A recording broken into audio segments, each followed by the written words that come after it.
Okay, guys, I'm gonna do some quick punch shots here on the last three par threes at Wolf. The first one is a no go for a punch, as one, it is very long, and two, it's like 50 something feet uphill. However, this one can be a little tricky because it plays downhill. But I do a punch three wood from this back tee, and greens are 13. Uh, get the reverse view. See, it's 247 downhill, 73 feet. So I'm actually guessing this is playing closer to 235 with the punch shot as far as total distance. But I'm actually going to kind of play it closer to about 220 with this. It's going to release a little bit, but for this shot, I actually play half spin. And then I'll do just a hair short of full. Oops, I mishit it. But hopefully you can still see kind of how the ball reacts on the green. You know, see, if I actually hit that towards the hole, I'll get a much better result. So that's one way to do it. The other one, go back. You can hit the punch, do the three wood again, go full spin or near full spin, about 90%, and then just hit it full. And you actually have no risk of going long in the water. Oh, let's switch to a three wood. I hope so. You can see where that ball stops.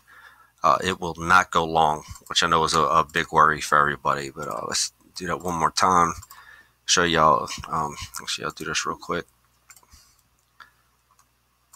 Show y'all the specs of my three wood. This is my three wood. It's only a 240 total distance, 4 meter speed, 3.5 precision. Not a lot of spin and some forgiveness. So you definitely have to play around with your own equipment and get a feel for this. Don't want driver.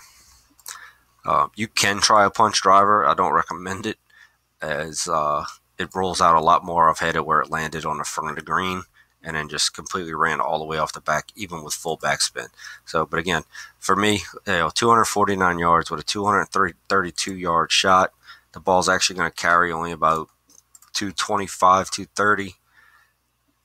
And then release some the rest of the way. And again, I don't do full. It's probably about 96, 97%.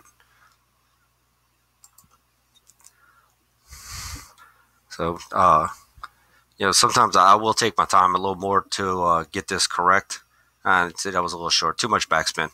But hopefully you get an idea there. So I'm going to pause this real quick and catch up to the other par threes and get right back.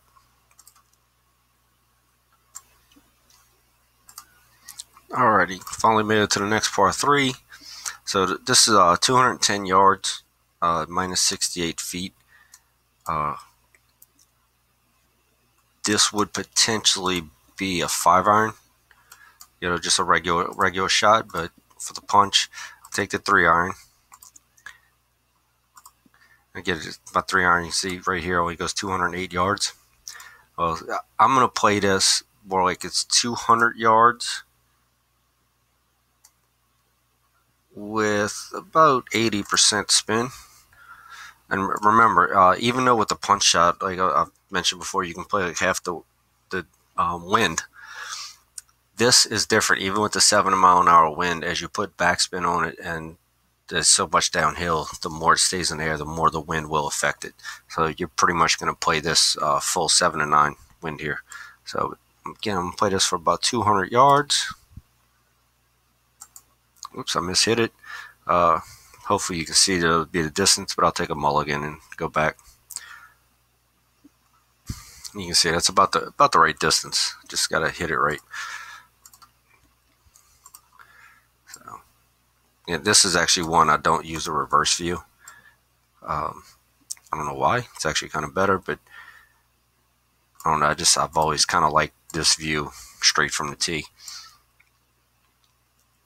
So do this again. About 80% spin. Make sure it's on punch. And again, I'm playing for about 200 yards on my meter.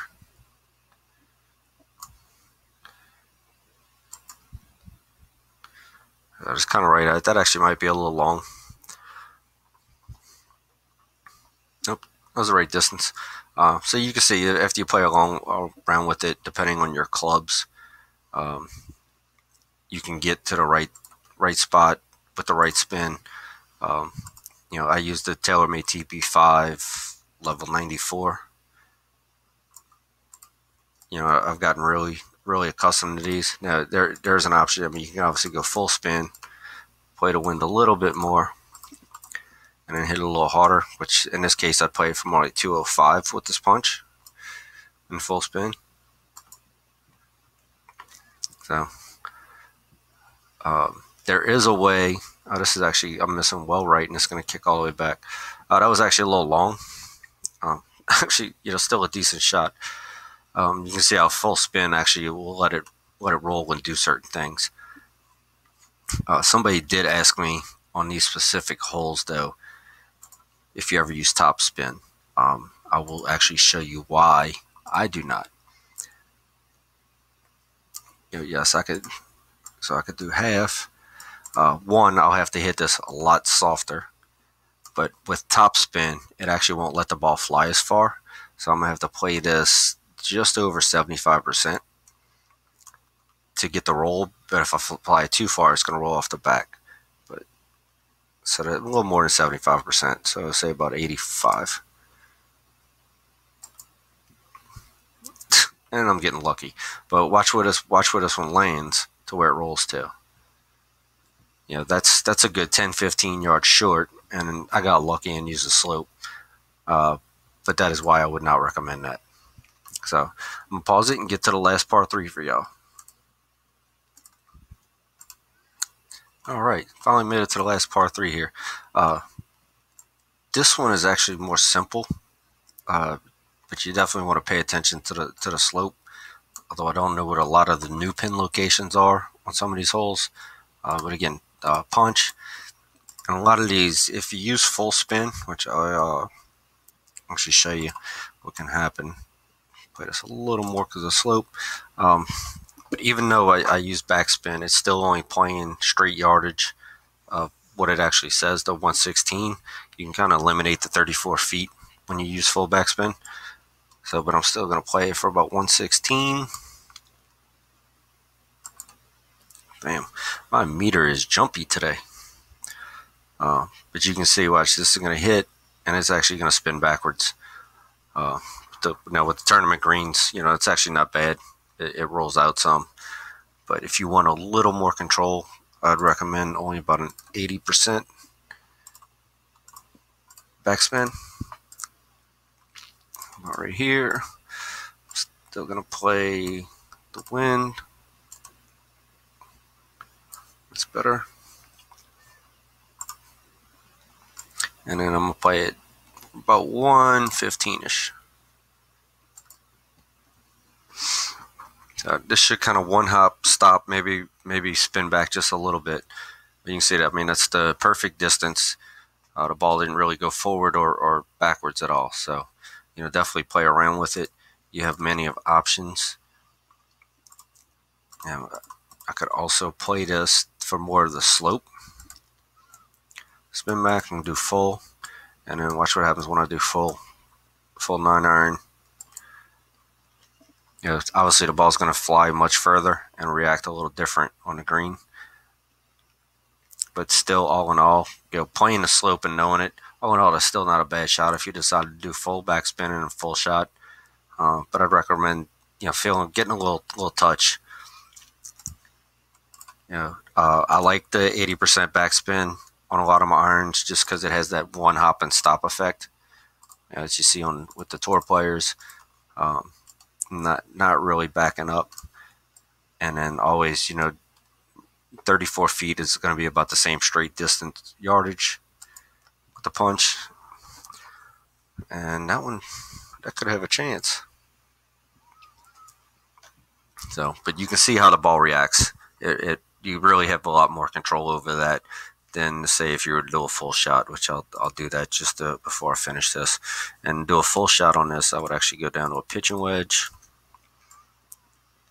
play a lot more of the wind, still do about 80% backspin, but I'm not going to quite play. I'm playing this for about 110-ish, 112.